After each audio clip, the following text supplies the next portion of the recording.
On my wedding night, my mother-in-law locked me out of the house and whispered, "If you love my son, you need to leave before midnight."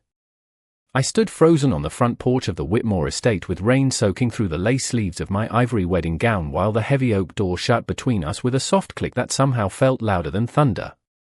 For a moment, I honestly thought Evelyn Whitmore hated me enough to ruin the happiest night of my life. The wind carried the scent of wet pine trees across the massive property, and I wrapped my arms around myself as water dripped from my hair onto the stone steps beneath me. Behind the second-floor windows, warm golden lights glowed through the curtains of the mansion that had belonged to Nathan's family for almost 90 years. It should have looked welcoming. Instead, it looked like the kind of house people warned you about in whispered conversations. "I'm glad you're here.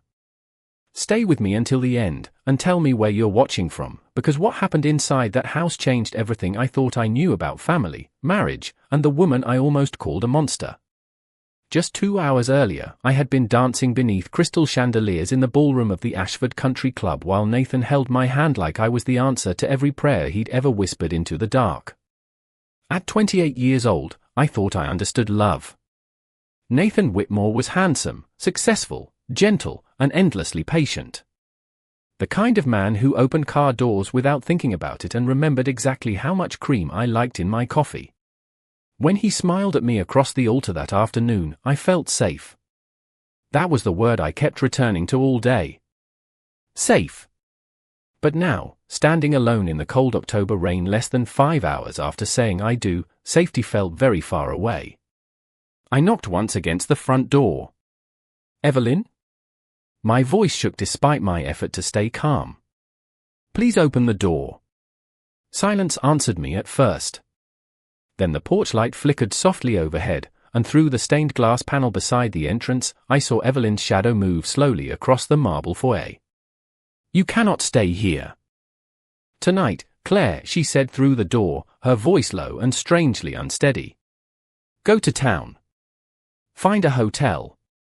Do not come back until morning." I stared at the dark wood in disbelief. "Nathan is inside." Another long silence followed. I pressed my hand against the cold glass. "Please. I don't understand what's happening." When Evelyn finally spoke again, her words barely rose above the sound of the rain. "That's exactly why you need to leave." Somewhere upstairs, something heavy struck the floor. My breath caught. The sound wasn't loud enough to be alarming, but it was wrong somehow. Deliberate. Slow. Then I saw movement behind one of the second-floor curtains. A figure standing perfectly still in the window of Nathan's bedroom. Watching me. I kept staring at the figure behind the upstairs curtain until a flash of lightning illuminated the window for half a second. The silhouette disappeared immediately afterward, but something about the way it moved made a chill spread through my chest. It did not look like Nathan standing there. Nathan always carried himself with relaxed confidence, shoulders loose, posture easy. The person behind that curtain had stood unnaturally still, almost stiff, like someone waiting for the right moment to move. I stepped backward from the porch and nearly slipped on the rain-soaked stone. My wedding shoes were ruined already. Water clung to the hem of my dress, making it heavy around my ankles. Somewhere far beyond the trees, thunder rolled across the hills surrounding the Whitmore property. The estate sat nearly 15 miles outside the nearest town, surrounded by acres of forest and empty road. During the drive there after the reception, Nathan had laughed when I mentioned how isolated the place felt. "That is the charm of it," he told me with a smile. "My family likes privacy." At the time, I thought privacy sounded romantic. Now it felt like a warning I should have understood sooner. I pulled my phone from my clutch purse with trembling fingers and called Nathan. The call rang once. Then ended abruptly. I tried again.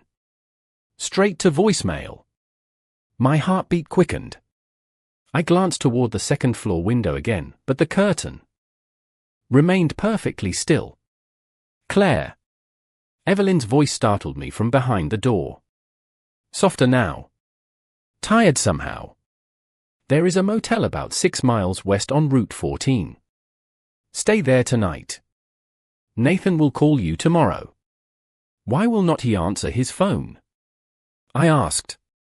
No response came immediately. I could hear the faint ticking of a grandfather clock inside the foyer. Then Evelyn finally spoke again. Because he cannot speak to you right now. A knot formed slowly in my stomach. Earlier that evening, during the reception dinner, I remembered Nathan disappearing for almost 20 minutes after his sister Lillian whispered something urgently into his ear. When he returned, he looked pale beneath the ballroom lights, though he quickly smiled and told me everything was fine. I had believed him because I wanted to believe him. Looking back now, there had been other strange moments too. Small things I dismissed at the time. The way Evelyn watched Nathan constantly throughout the wedding ceremony. The way she gripped her champagne glass so tightly her knuckles turned white during our first dance. Even the way the wedding guests seemed careful around the Whitmore family, like everyone shared some silent understanding I had not been invited into. Another sound echoed faintly from upstairs.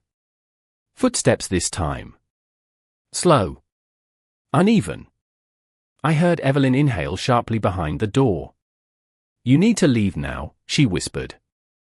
Not cold anymore. Afraid. Before I could answer, the foyer light suddenly shut off. The stained glass window beside the entrance darkened instantly, leaving only the storm outside to illuminate the porch. Then, from somewhere deep inside the mansion, I heard a man laughing quietly to himself. The sound did not resemble Nathan's warm familiar laugh from our wedding reception. This laugh sounded hollow. Distant.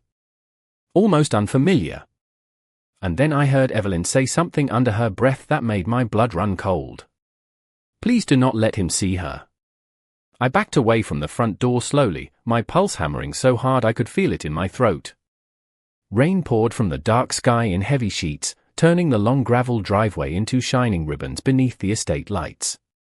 For a second, I considered running back to the door and demanding answers, but something in Evelyn's voice stopped me.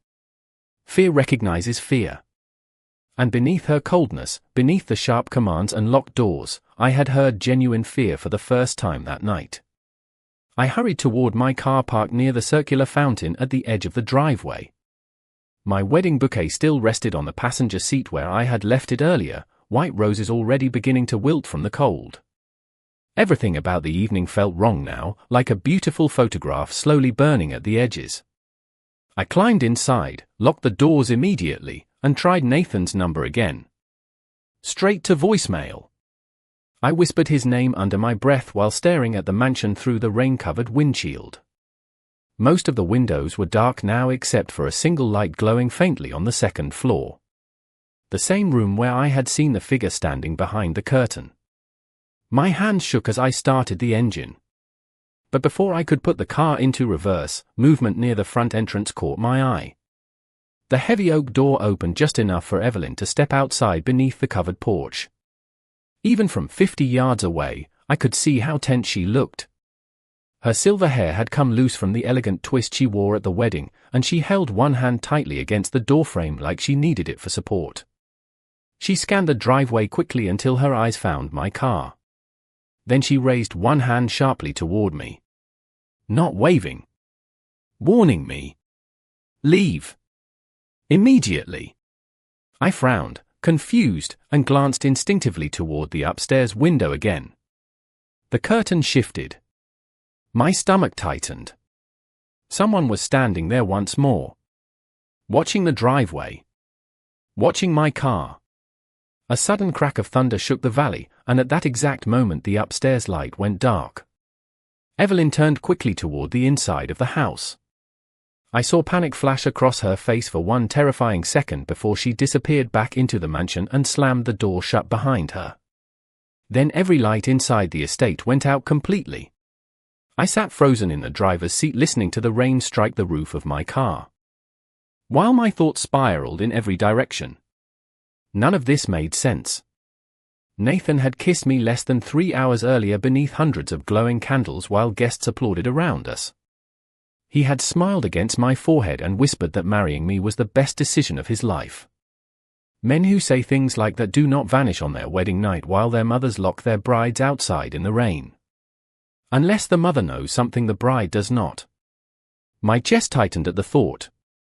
I remembered another strange moment from the reception. Right before the cake cutting, I had gone searching for Nathan near the ballroom terrace. I found him standing alone outside in the dark with his back turned toward the party. At first I thought he was crying. His shoulders were shaking slightly. But when he turned toward me, his expression looked oddly blank for a split second before the warmth returned to his face like a mask sliding back into place. "You startled me," he had said quietly. Then he smiled too quickly and kissed my cheek. At the time I blamed stress. Weddings overwhelm people. But now, sitting alone outside the dark Whitmore estate while thunder rolled through the hills, I could not stop thinking about the emptiness I had seen in his eyes for that brief moment on the terrace. I finally forced myself to leave the driveway nearly 10 minutes later, though every instinct told me to stay and demand the truth. The windshield wipers pushed heavy rain aside in uneven rhythms as I drove down the narrow road leading away from the Whitmore estate. Pine trees crowded both sides of the highway, their dark silhouettes bending beneath the storm. My hands gripped the steering wheel so tightly my fingers ached. I kept checking the rearview mirror without understanding why, half expecting headlights to appear behind me. But the road remained empty the entire drive. 6 miles later I found the motel Evelyn mentioned sitting beside a gas station and an old diner with a flickering neon sign. The building looked worn and tired, but warm light glowed through the office windows. I parked beneath a buzzing street lamp and sat motionless for a moment staring at my reflection in the mirror. My makeup had faded beneath the rain. Damp strands of blonde hair clung to my cheeks. The pearl earrings my mother gave me that morning suddenly felt strange against my skin, like they belonged to someone else entirely. Less than 12 hours earlier I had walked down a church aisle believing I understood exactly what my future looked like. Now I was sitting alone in a roadside motel parking lot still wearing my wedding dress while my husband's mother begged me not to return to her house. Inside the office, an older woman with grey curls glanced up from a crossword puzzle and blinked twice when she saw me enter. "Honey," she said softly, "you all right?" I forced a smile that probably looked more painful than polite. "Long night." She nodded slowly like she had seen many versions of heartbreak pass through that motel over the years. She handed me a room key without asking unnecessary questions. 20 minutes later I stood beneath hot water in a tiny bathroom while thunder rattled the windows outside. I kept replaying the night in my mind searching for something I missed. Some warning sign. Some clue. But the more I thought about Nathan, the more confused I became. Because beneath the strange moments and sudden disappearances, there had also been genuine tenderness. Real warmth. The first time we met had been almost embarrassingly ordinary. A coffee shop in downtown Hartford. Nathan noticed me struggling with an armful of folders and offered to help carry them to my car. We talked in the parking lot for nearly an hour afterward while snow fell around us in soft silence. He made me laugh easily. He listened when I spoke. After years of disappointing relationships with men who only half paid attention, Nathan felt different. Steady. Safe. My chest tightened again at that word. Safe. I turned off the shower and wrapped myself in a motel towel before sitting carefully on the edge of the bed. The room smelled faintly like old carpet and coffee. My wedding dress hung from the bathroom door, dripping quietly onto the tile floor. I picked up my phone again and checked for messages. Nothing from Nathan. Nothing from Evelyn either. Only one. Unread text from Lillian sent nearly 40 minutes earlier. I stared at the screen before opening it. The message contained just 6 words. Please do not go back there tonight. Beneath the text sat another message that had never fully delivered. I could only read part of it before it cut off. Mother tried to protect the first, my stomach dropped instantly. The first what? The first woman. The first bride. The first mistake. Before I could think further, another text suddenly appeared on my screen from Nathan's number. Only 3 words. Where are you? My eyes stayed fixed on Nathan's message while the motel room seemed to grow colder around me. Where are you? 3 simple words. No apology. No explanation. Nothing about why his mother locked me out of the family estate on our wedding night. Just those words sitting on my screen like a hand reaching through the dark. I read them again and again, searching for emotion inside them, but they felt strangely empty. Almost mechanical. My thumb hovered over the keyboard while rain tapped softly against the motel window beside the bed. Part of me wanted to answer immediately. Another part remembered the fear in Evelyn's voice and the unfinished warning from Lillian. Mother tried to protect the first. I could not stop thinking about that sentence. I typed slowly. What is happening, Nathan? The reply came almost instantly. Come home. Not back to the house. Not back to me. Home. Something about the wording unsettled me deeply. I stared at the blinking cursor while memories from the past year began replaying in my head differently now, as though someone had adjusted the lighting in a familiar room and revealed shadows I never noticed before. There had been moments with Nathan that felt strangely disconnected from the rest of our relationship. Little fractures hidden beneath otherwise perfect days. Once during dinner at a restaurant in Boston, he suddenly became quiet halfway through a conversation and stared at the candle between us for nearly a full minute without blinking. When I touched his hand gently, he looked startled to see me sitting there. Another time he forgot we had spent an entire weekend together in Vermont only days after returning home. He laughed it off afterward and blamed stress from work, but I remembered how unsettled Evelyn looked when I mentioned it casually over lunch. Nathan needs consistency, she had said carefully while stirring tea she never drank. At the time, I thought she was simply an overprotective mother struggling to let go of her son. Now I wondered how much she had been trying to say without saying it directly. My phone buzzed again in my hand. Another message from Nathan. I miss you. Tears stung unexpectedly behind my eyes because despite everything, part of me still loved him fiercely. That was the hardest part. Fear and love existing together inside the same heartbeat. I set the phone down on the nightstand and walked toward the motel window. Outside, the storm had softened into steady rain falling beneath the parking lot lights. A pickup truck sat near the diner across the road while a tired waitress smoked beneath the awning with her jacket pulled tight around her shoulders. Everything out there looked ordinary. Normal. Meanwhile, my entire life had tilted sideways in less than one evening. I wrapped my arms around myself and noticed something then that made my stomach tighten all over again. Mud streaked across the lower hem of my wedding dress. Dark reddish-brown stains mixed into the fabric near the back. At first I assumed it came from the gravel driveway outside the estate, but when I leaned closer, I realized the stains were older than tonight's rain. Dry around the edges. Like the dress had brushed against something already there before I left the mansion. My breathing slowed. I tried to remember the last place I stood inside the Whitmore estate before Evelyn forced me outside. The foyer. Near the staircase. And suddenly another memory surfaced. Earlier that evening, while guests gathered for photographs after the ceremony, I had wandered briefly into the east hallway searching for a restroom. Most of the lights were off there. Quiet. Cold. I remembered noticing faint scratches along one of the old wooden doors near the back staircase. Long marks layered over each other as though someone had dragged metal across the surface repeatedly over many years. Before I could study them closely, Evelyn appeared behind me almost instantly.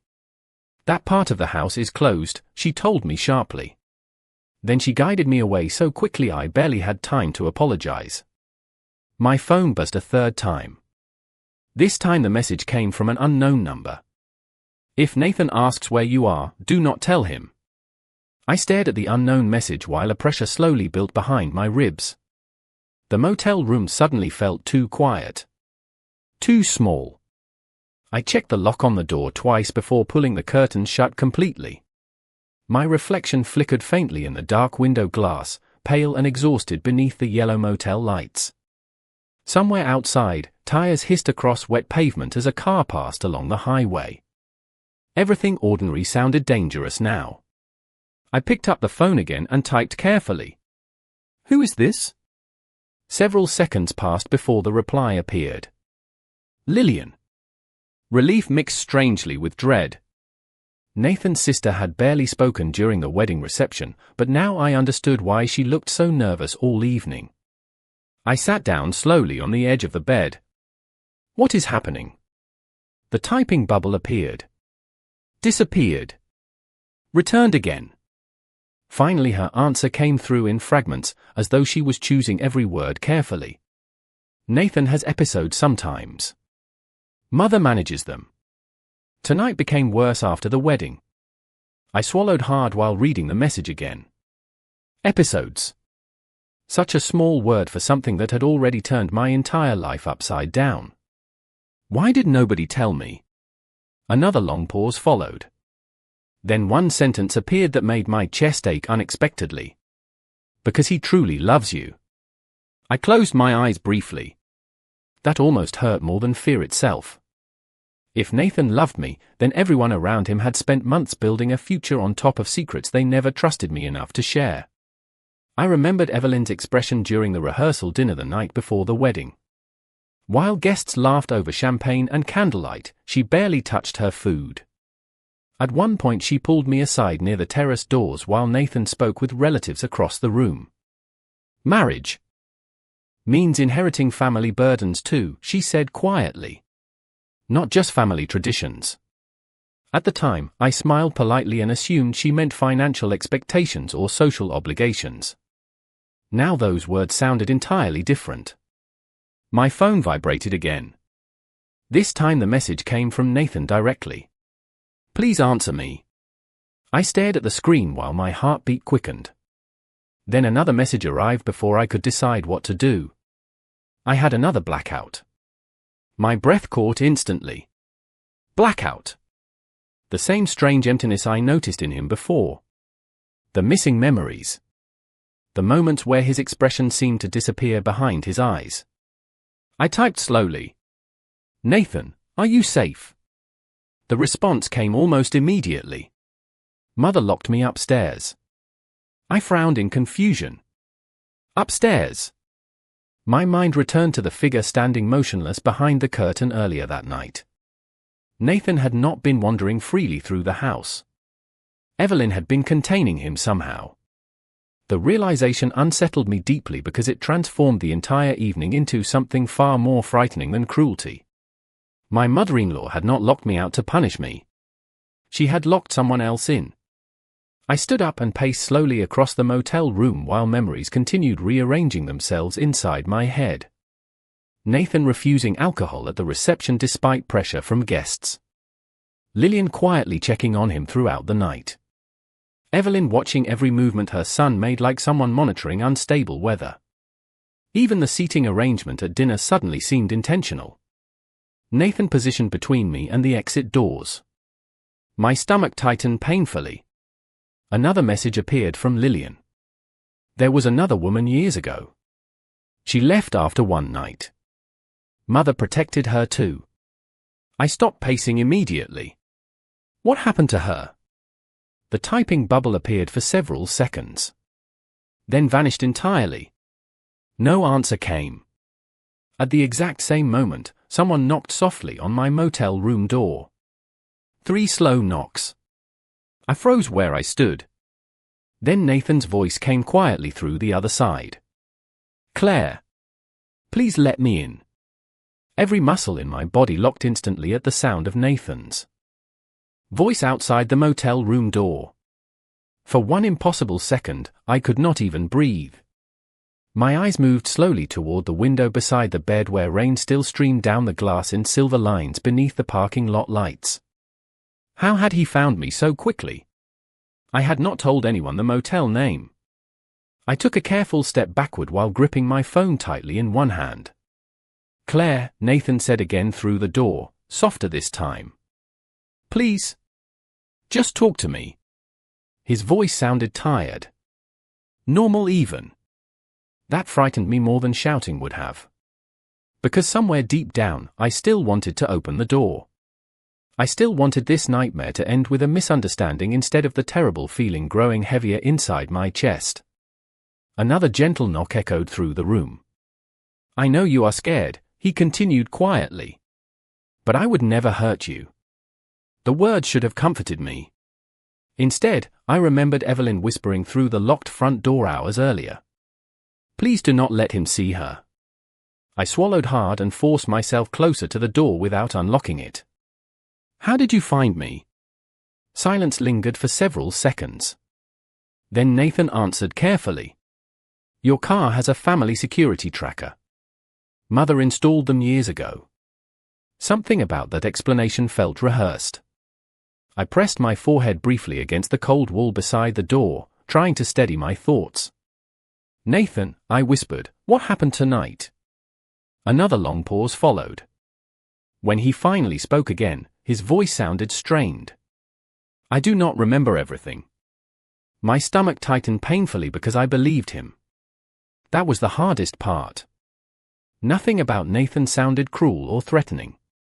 He sounded confused. Lost. Like someone waking from a dream they could not fully explain. Mother exaggerates things, he said softly. She always has. I closed my eyes. Part of me wanted desperately to believe that too. But then I remembered the fear in Evelyn's face when the upstairs lights went dark. Fear that looked practiced. Familiar. Like a woman who had lived through the same night many times before. My phone vibrated suddenly in my hand, nearly making me jump. A message from Lillian flashed across the screen. Do not open the door unless he says today's date correctly. Confusion washed through me instantly. I stared at the message, then slowly looked back toward the door. Nathan, I said carefully, what day is it? Silence. Too long this time. Rain tapped softly against the motel roof while my heartbeat pounded in my ears. Finally Nathan laughed once under his breath, though there was no humor in it. Claire, what kind of question is that? I felt cold all over. Just answer me. Another pause followed. Then his voice changed slightly. Not louder. Not angry. Just distant somehow. Detached. It is Sunday. My breath caught immediately. The wedding had been on Saturday. Tonight was still Saturday. My fingers trembled around the phone while every warning from Evelyn and Lillian crashed together inside my head. Outside the room, the silence stretched heavily between us. Then Nathan spoke again in a low voice I barely recognized. Mother has been telling you things about me, has she not? I stepped backward instinctively as the motel floor creaked beneath my feet. Nathan, she always turns people against me eventually. Another soft knock touched the door. Open it, Claire. At that exact moment, headlights swept suddenly across the motel window from the parking lot outside. A car door slammed. Then I heard Evelyn Whitmore shouting Nathan's name from somewhere beyond the rain. The moment Evelyn's voice echoed across the parking lot outside, the silence on the other side of my motel door changed completely. It was subtle at first. Just a shift in the air. A tension tightening like invisible wire. I heard Nathan step backward from the door slowly. Then came Evelyn again, louder this time, her voice shaking beneath the storm. Nathan, stay where you are. I moved carefully toward the window and pulled the curtain aside barely an inch. Rain blurred the parking lot beneath the harsh white lights, but I could still make out Evelyn standing beside a dark sedan with her coat drenched from the weather. Her silver hair clung to her face while one hand remained extended toward Nathan like she was calming a frightened animal. Nathan stood several feet away from her in the middle of the parking lot. Even from that distance, something about his posture looked wrong. Rigid. Unfocused. He turned slowly toward his mother but did not respond. Then I noticed another car pulling into the lot behind Evelyn's sedan. A tall man in a navy coat stepped out quickly carrying a black medical bag. Dr. Andrew Keller. I recognized him from the wedding reception earlier that evening. At the time, Nathan introduced him simply as an old family friend. Now I understood why the doctor had remained close to Evelyn all night. My pulse quickened as I watched Dr. Keller approach carefully through the rain. Nathan, he called calmly, I need you to come sit in the car for a few minutes. Nathan did not move. His face remained turned partly away from them, but I could see enough to realize he looked exhausted. Pale beneath the parking lot lights. Like a man carrying something unbearable inside his own mind. Evelyn took another cautious step closer. "Please," she whispered. "You stopped taking the medication 3 days ago." My hand tightened against the motel curtain. "Medication?" Nathan lowered his head slowly, and for the first time all night, he sounded genuinely lost. "I thought I was better." The words shattered something inside me. Not because they frightened me, but because they sounded heartbreakingly sincere. This was not a monster standing outside in the rain. This was a man drowning inside something he could not fully control. Evelyn moved closer again. "You were trying to protect your wedding day," she said softly. "I know." Nathan laughed once under his breath, but the sound carried sadness instead of humor. "I ruined it anyway." Rainwater streamed from his dark suit while thunder rolled quietly in the distance. Dr. Keller finally reached him and rested one careful hand against his shoulder. Nathan did not resist. He simply looked tired. Older somehow than the man I married that afternoon beneath glowing chandeliers and white roses. I watched Evelyn closely then, and suddenly I saw her differently too. Not as a cruel mother-in-law guarding her territory. Not as a controlling woman trying to sabotage her son's marriage. She looked exhausted. A woman who had spent years standing between her son and a world that would never fully understand him. A woman who had probably been called cold, manipulative, even dangerous, simply because she learned how to survive impossible nights like this one. Nathan lifted his eyes suddenly toward my motel window. For one terrible second I thought he could see me through the rain-dark glass. His expression softened with confusion and sadness. "Claire," he called quietly. Evelyn turned immediately toward the window too. Our eyes met through the storm. And instead of anger, I saw tears running down her face. 3 months later, I stood once again at the front entrance of the Whitmore estate watching autumn leaves drift across the stone driveway where my wedding night had fallen apart. The trees surrounding the property glowed gold and deep red beneath the afternoon sunlight, and for the first time since that stormy night, the house no longer looked frightening. It looked tired. Quiet. Like a place that had carried too many secrets for too many years. Nathan had been admitted into a long-term treatment program the morning after the motel incident. Dr. Keller explained everything carefully over coffee in a small hospital waiting room while dawn rose grey beyond the windows. Nathan had suffered a severe neurological injury after a car accident when he was 19 years old. Most days he functioned normally. Brilliantly even. But periods of emotional stress could trigger episodes involving confusion, memory gaps, personality shifts, and severe disorientation if he stopped taking his medication consistently. The wedding had overwhelmed him more than anyone realized. Especially after he secretly stopped the medication days before the ceremony because he wanted to feel completely present for our future together. Hearing the truth broke my heart in ways I still cannot fully explain. Because beneath all the fear and confusion, I knew Nathan truly loved me. But love alone could not erase what happened that night. Some truths change a marriage forever the moment they are uncovered. I stepped onto the porch slowly, carrying a small paper bag from the bakery in town. Evelyn opened the front door before I could knock. She looked older now than she had only months earlier. Smaller somehow. The sharpness that once made her seem intimidating had faded into quiet exhaustion. Yet when she saw me standing there, something warm flickered across her face for the first time since we met. "You came back," she said softly. I nodded. "I wanted to see how you were doing." For a moment neither of us moved. Then Evelyn stepped aside silently and allowed me inside the mansion. The foyer smelled faintly of cedarwood and old books. Sunlight stretched across the marble floors where rainwater once pooled beneath my wedding dress while fear consumed me. Everything looked different now because I finally understood what had really happened that night. Evelyn had not locked me out to hurt me. She had sacrificed my trust to keep me safe. We sat together in the kitchen while tea warmed between us. No chandeliers. No family guests. No secrets hidden beneath polite smiles. Just two exhausted women finally speaking honestly after months of silence. I thought you hated me, I admitted quietly. Evelyn lowered her eyes toward her untouched teacup. I thought if you knew the truth before the wedding, you would leave him. Would I have? She looked at me carefully then. I do not know. The honesty of her answer somehow mattered more than comfort would have. Outside the kitchen windows, wind moved softly through the trees surrounding the estate. Peaceful at last.